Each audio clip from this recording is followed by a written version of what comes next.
what do you need to know about the CSEC English language exam? Just stay tuned and like, comment, share, and subscribe.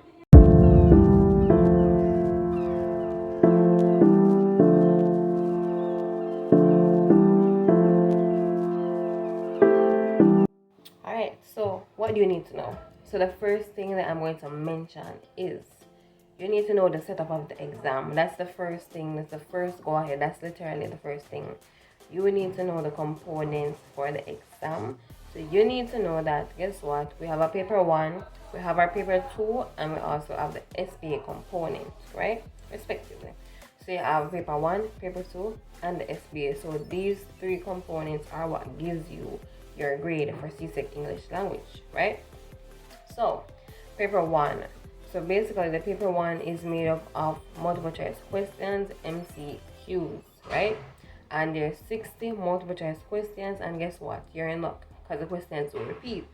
So that's one tip on how to prepare for the paper 1. The questions do repeat, and so what you need to do is just watch past paper videos from previous years for English language. So you can watch from 2012, 2013, 2014, 2015, 2016, 2017, come straight up until the end of the year 2023.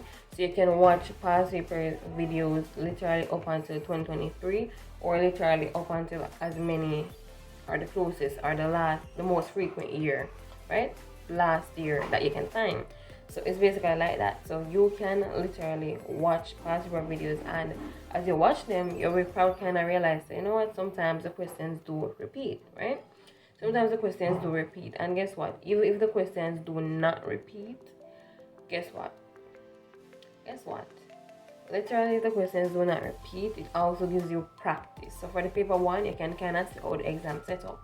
You can see, say, okay, here what? Realize upon all of these past papers, them always have that question a year, so or basically you can see how the questions are formatted. You can see how the MCQ questions are. You can see when them ask about the antonyms, them ask about the synonyms, when them ask about grammar and punctuation in the MCQs. Because guess what? You can test English on an MCQ exam. You can literally test for the punctuation and everything in a multiple choice exam, right? So when you see all of that come out within the past papers, I realize that, hey, this is what them keep on and look for every year. That is what they keep on looking for every year. And so guess what? You need past papers. So guess what? You can go on YouTube, just type in CSEC past papers for English language, and you're going to find videos of teachers working through the questions, right? Literally, you see them go through the passage or whatever, and you see them go through the grammar, go through the antonyms and whatever. Now, one tip though for this paper 1 exam now, guess what? You see, if them ask you what the antonym or the synonym or something like that for a word, if you do not know what the word means, then you're in a problem. So it means you have to basically guess the answer. Because, for example purposes only, if them ask you what's the opposite of rain, and in the MCQ you have sunshine, but guess what? For example, in the question, right? You don't know what rain mean, and this is just an example. You don't know what rain means, so how you are going to know the opposite is sunshine if you don't know what the word means? So it's like that. So even if it's something like ambiguity, like that, some word and you don't know what the word means, so that is there to tell you at this point that, hey, here what, my vocabulary need to up for this exam. My vocabulary, my spelling, and just my knowledge overall of knowing what words mean. And even if you don't know what the word mean, you can use context clues based on how it's used in the sentence. You can use the context clues and say, hey, the way how them have the word and the inside of the sentence, it's so like, say, it's similar to something else I know. So you can look at it and be like, oh, the way how them use this word in this sentence kind of give me the idea. Say, hey, this word, I think me know what this word mean based on the context that they use it in the sentence. And then you can say, oh, me can find the synonym or me can find the antonym. And also, some of us from primary school this long time now, we know say, guess what? With punctuation skills never did that from long time, right? So you have some people, when them write, them don't know nothing name full stop, them don't know nothing name the quotation marks, them don't know if use an exclamation, a question mark, them just even a colon, like, because for me in primary school, me never did completely grasp the concept of colon and semicolon and how to use them. So the colon did more easier for me to learn, because I know it's a colon when you list things, etc., etc. But with the semicolon, at first, me never really understand how we use a semicolon. So if you're a person and, for example, it's a semicolon or hyperbola or something within English that you don't understand, you never did fully master it, you never did fully learn it at that time, guess what? It's not too late, because you might just go to the exam and book it right up.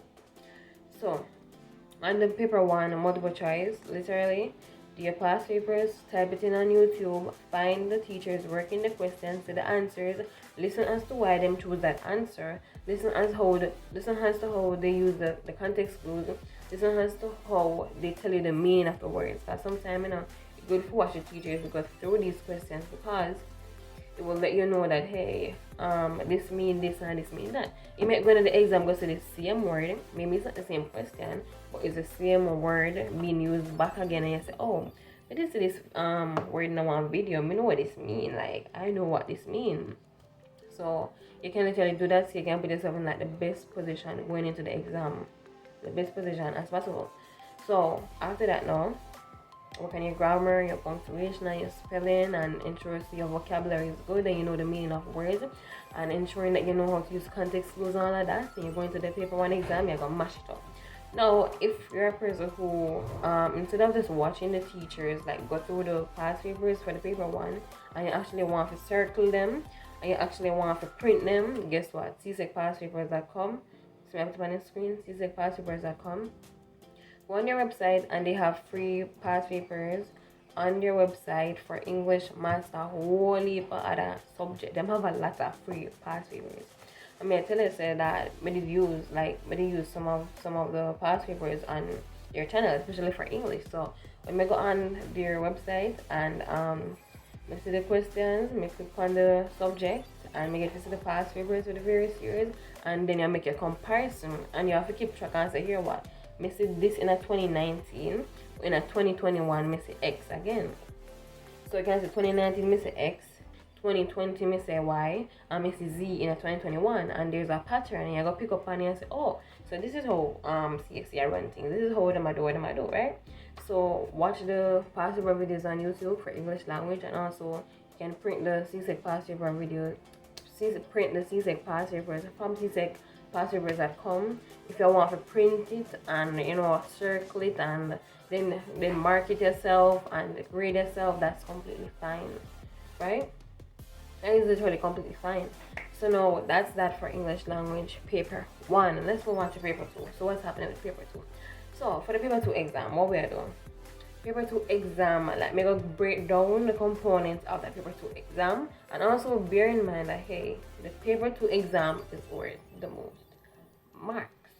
It's worth the most marks. So let me break down that paper 2 exam for English language. So for the first section, this is a compulsory question now, right? And basically this first part is the summary, right? So it's been a while since I've actually done CSEC English. It's been like a while. And as for the paper 2 in my year, we actually did not do paper 2 for my year. So basically the first one is actually a summary, and it's compulsory, and you just need to reiterate and remember how to write a proper summary. So you cannot just read something and just basically write back whatever. You can just write it back as it is.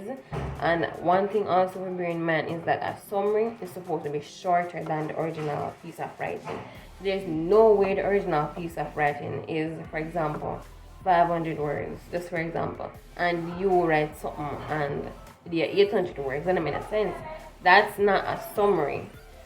That's not a summary. That's literally wrong. That's wrong. You can't do it like that. So basically, summary is supposed to be shorter than the original piece of writing. And this part is the first section, and it's compulsory. You have to write it. And you just have to basically pick out the main number one. Alright, what I learned about writing a summary is that, one, you have to get the essence of the entire piece of writing. You have to get the essence and say, oh, this is what this is trying to tell me. And then you get the main points out of it that support the main idea that you come up with, right? So that's how I learned how to write a proper summary. Now, the other part, the other section, which is section 2 in the English language paper 2 exam, is literally compulsory expository writing. So this can be a letter, it can be an email, it can be some kind of report or something like that, right? So remember, in a long time we write letter, and from primary school days we write letter, email. Every day we write email to people, so that shouldn't even be a problem either. But you know, before going into the exam, you can just practice that and do any if you do all these things to prepare for it, right? So at the time now, I was doing I did English language in grade 10. So at the time I went to evening classes for English, just the actual exam, and then I was also having regular English within my school hours. It was 2 English classes during that time. And so even though my year did not write a paper 2, we did still have to learn everything. We did still have to learn how to write all these things. So anyway, that's so first and foremost, section 1 we said summary, section 2 expository writing, some letters, some emails, something of that sort. So you just have to remember how to write these things, remember how to format them properly, just read the instructions, read carefully, and ensure you follow the instructions. Now let's go to section 3. So for section 3, this is the narrative piece, a short story, which to me, but it actually really like for me, I like emails and letters and those stuff, and also like stories, because to me, in my opinion, they aren't that complex. Like they're not that complex. Like out of all the pieces of writing, these probably take the least effort with me. Like for example, writing a short story, it really allows your imagination to run wild, your creativity to go wild. You can do what you want, right? When you write a short story. So based on the stimulus, whether it's a picture or maybe a phrase them give you for the short story, you write based off that. But the point is that you have more leg room, more freeness to explore your imagination and creativity can come out from the short story. Writing a letter, email, a simple something them there, so you can match it up quick and fast. And then the last part, which is basically section 4, is argumentative essay, right? So the argumentative essay would be the last piece of writing. Now bear in mind, my advice with this, or the most important advice that I can give, is ensure you do not spend too much time on one piece of writing. Ensure you give equal amount of time to each writing. Like do not spend all the time. If you are struggling with, for example, writing the argumentative essay, do not spend all your time to sit down and more write the perfect argumentative essay, and you didn't waste 100,000,001 time, and then the short story to write it, the letter to write it, and the first one again, the summary to write it. Listen to me, don't waste time. That's the most important thing. Don't waste time in the exam. If you don't know, you left it and come back again. Do something else and then you come back to it. But you're sitting there and pondering and you think and you wonder and you waste time. So do the other parts and then come back to that and deal with that later. But that's basically my advice. Now, as for the SBA for English language, as for the SBA with English language now. So you know that it's a project, and basically you get themes, right? So the teacher put in a group, and my group had 4 people.